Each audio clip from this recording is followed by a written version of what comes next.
Hello दोस्तों, आपको ये स्टोरी कैसी लगी? बहन बनी सौतन। अगर आपको ये स्टोरी अच्छी लगी है तो हमारे चैनल को लाइक करें, सब्सक्राइब करें, कमेंट करें और बेल आइकन को दबा कर घंटी को प्रेस करें। ये है संध्या का परिवार। संध्या की सास, संध्या की नंद, संध्या का देवर, संध्या के हस्बैंड। ये अपने परिवार में बहुत खुश रहती हैं और अपने परिवार का बहुत ध्यान रखती हैं। अपनी नंद और अपने देवर का तो बहुत अच्छे से ख्याल रखती हैं। और आइए अब हम शुरू करते हैं ये कहानी। अगर आपको ये स्टोरी अच्छी लगे तो हमारे चैनल को लाइक, सब्सक्राइब, कमेंट, शेयर करना ना भूलें।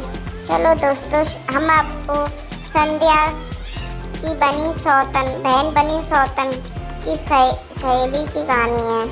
संध्या की सहेली इसमें बहुत हेल्प करेगी संध्या को और उसकी बहन ही बन जाएगी उसकी सौतन। और आइए देखते हैं संध्या इतना ख्याल रखने के बावजूद भी उसका पति क्यों उसके बारे में नहीं सोचता है। अरे अरे, ये आपको जो सूट वाली दिख रही है वो है संध्या की बहन। संध्या की बहन रिधिमा पता नहीं रोज यहाँ क्यों चली आती है और अपनी बहन से मिलने के बहाने उसके इरादे कुछ ठीक नहीं लगते। ये उसकी फैमिली वाले बात कर रहे थे। अब पता नहीं रिधिमा क्यों मिलने आती है और वो अपनी दीदी से कहती है, दीदी कैसी हैं आप? मैं आपको देखने चली आई। मुझे लगा कि मैं आपसे मिलके बहुत खुश हो गई हूँ। दीदी, मुझे तो आपके बिना कुछ भी नहीं अच्छा लगता। मैं यहाँ से जाने का मन ही नहीं करता। मन करता है मैं आपके पास ही रहूँ और कहीं ना जाऊँ। दीदी प्लीज़, आप मुझसे बोर तो नहीं हो जाती? आपको ऐसा नहीं लगता? अरे संध्या भाभी, मुझे आपकी बहन के इरादे कुछ ठीक नहीं लगते। देखो ना, भाई से ये कैसे बातें कर रही हैं। ऐसा लगता है कि ये कुछ ज़्यादा ही गहरी बातें कर रही हैं। आप ध्यान रखना कहीं कुछ गड़बड़ ना हो जाए। मैं तो आपको पहले ही समझा रही हूँ, आजकल किसी पे विश्वास नहीं करना चाहिए, चाहे वो बहन हो या पति हो। आप बस ध्यान रखना ये ज़्यादा नज़दीकी ना बढ़ जाए इनके बीच।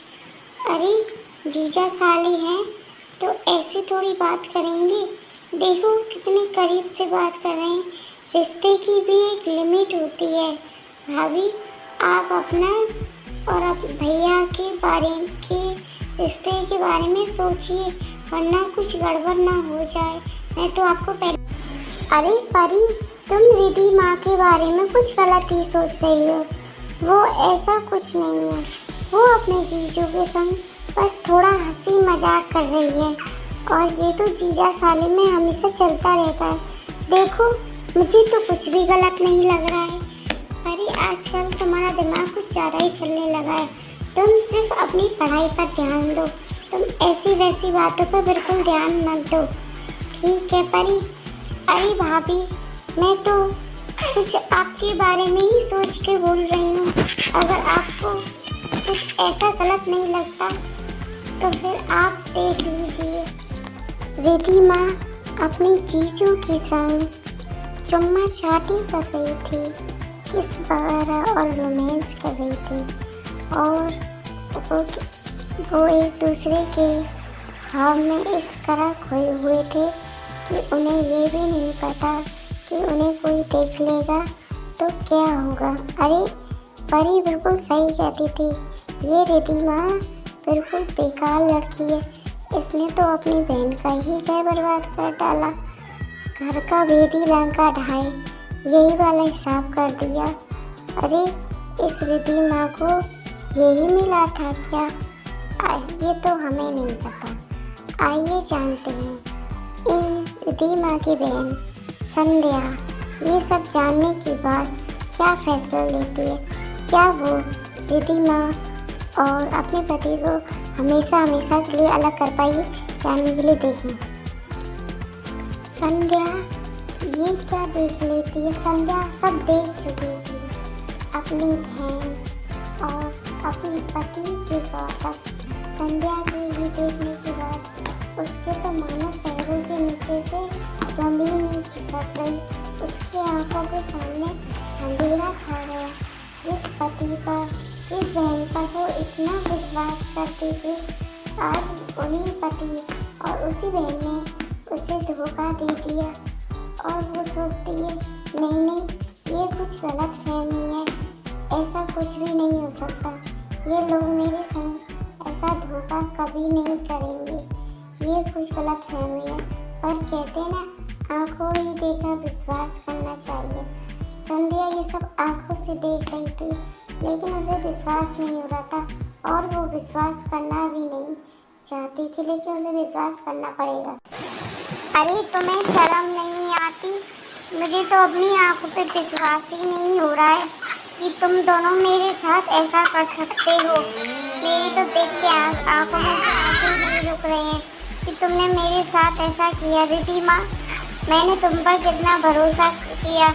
आखिरकार मुझे परी ने समझाया कि दीदी अपनी बहन पर थोड़ा कंट्रोल कीजिए, ये गलत लगती हैं, लेकिन मैंने उनकी एक बात न मानी। मैंने कहा कि वो मेरी बहन है, वो मेरे साथ कुछ गलत नहीं करेगी। और मैंने आपके बारे में तो कभी ऐसा नहीं सोचा। मैंने आप पर कितना विश्वास किया था, आपने मेरे विश्वास को आज चकनाचूर कर दिया। अरे इस विश्वास को मैं क्या करूँगी अब? मुझे तो रोना आ रहा है कि मुझे मेरे पति और मेरी बहन ने ही धोखा दे दिया। तुम्हें कहीं और नहीं मिली? मेरी बहन भोली भालू मासूम ही बहन मिली थी तुम्हें। अरे मुझे तो तुम शुरू से पसंद ही नहीं थी, मैंने तो तुमसे कभी प्यार ही नहीं किया था। वो तो मेरी माँ ने जिद की और तुमसे शादी कर ली मैंने। तुम एहसान मान लो मेरा कि मैंने तुमसे शादी कर ली। कौन करता तुम जैसी कमाल लड़की से शादी? आखिर पढ़ी लिखी लड़की भी तो सब मुझे चाहिए। तुम्हारी बहन में वो सब खूबियाँ हैं जो मुझे चाहिए। तुम इस घर से जा सकती हो, अपना सामान बांधो और मेरे घर से निकल जाओ, और यहाँ कभी लौट के आने की ज़रूरत भी नहीं है। मैं तुम्हारी बहन से शादी करूँगा और तुम्हें डिवोर्स पेपर भी भिजवा दूँगा। तुम जाओ मेरे घर से, और मेरे घर से कुछ भी कीमती सामान ले जाने की ज़रूरत भी नहीं है। अब निकलो इस घर से। इंतज़ार किस बात का कर रही, धक्के मारने का? दीदी अब कोई फायदा नहीं है जीजू के पैरों में गिर के माफ़ी मांगने का। अरे मैं भी ना जीजू क्यों कह रही हूँ, अब तो ये मेरे होने वाले पति हैं। आप पैरों में गिरिए या फिर सर पे गिरिए या मरिए, या फिर ये अब कुछ फायदा नहीं है। आप इस घर से जाइए। आप इस घर से जाएंगी तभी तो मैं इस घर में बहू बन के आऊँगी, माँ जी की सेवा करूँगी, दीदी का ख्याल रखूँगी, और आप देवर जी आपका भी। आप इस घर में जाइए। जब आप इस घर में 5 साल रह के भी अपनी जगह ना बना पाएँ तो और रहने से क्या फ़ायदा है। आप यहाँ से जा सकती हैं। मुझे इस घर में शादी करके आना है। मैं और जीजू पति पत्नी बन के रहेंगे। आप इस घर से हमेशा हमेशा के लिए चली जाइए। अरे आप मुझे इस लड़की के लिए धोखा नहीं दे सकते। ये मेरी बहन है और ये भी ना समझ है। इसकी उम्र भी ये नादान है, ये कुछ भी नहीं जानती है, बहकावे में आ गई है। मैं इस लड़की को समझाऊंगी। आप प्लीज़ ऐसे मत कीजिए, आप मुझे मत छोड़िए। मैं शादीशुदा आपके साथ 5 सालों से रह रही हूँ। अब मैं कहाँ जाऊँगी? प्लीज़ आप मुझे ऐसे धोखा नहीं दे सकते। आप मुझे माफ़ कर दीजिए। मैं आपके पैरों में गिर के माफ़ी मांगती हूँ। ऐसी क्या गलती हो गई जिस गलती की सज़ा आप मुझे दे रहे हैं? प्लीज़ माफ़ कर दीजिए। मैं आपकी बीवी हूँ, आप मुझे ऐसे नहीं छोड़ सकते। आपको याद है ना, आपने मुझे पहली बार प्रपोज़ किया था, आपने ही तो मुझसे प्यार का इजहार किया था, तभी तो मैंने शादी के लिए हाँ की थी। आप प्लीज़ पुरानी बातों को याद कीजिए। अरे तुम इस घर से जा सकती हो। अब मैं तुमसे प्यार नहीं करता। अब मैं प्यार तो रिद्धि माँ से करता हूँ। तो फिर मैं तुम्हारा क्या करूँगा? तुम इस घर से जाओ। अगर तुम इस घर से जाती हो या नहीं, या मैं खुद तुम्हें धक्के मार के घर से बाहर निकालूं। तुम जैसी बेशरम औरत मैंने इस दुनिया में आज तक नहीं देखी। जब तुम्हारा पति तुम्हें नहीं चाहता, तुमसे प्रेम नहीं करता, तो तुम्हारा क्या होगा? तुम इस घर से जाओ प्लीज, मेरे घर से निकल जाओ। मैं इस घर में तुम्हारी किसी को भी जरूरत नहीं। अब प्रीति माँ है, वो सबका ख्याल रखेगी। और तुम इस घर से निकल जाओ, मेरे घर से गेट आउट। बेशरम औरत, तेरे जैसी मैंने कोई बेशरम औरत नहीं देखी। जब उसका पति तेरे सामने सौतन ले आया है, तेरी बहन को ही सौतन बना लिया है, और तू निकलने का नाम भी नहीं ले रही है। मेरे घर से निकल जा, नहीं तो ये थप्पड़ मार के निकाल दूंगा। अरे जो आदमी मेरा नहीं हो सकता शादी के बाद, 7 फेरों के बाद, वो तेरा क्या हो पाएगा?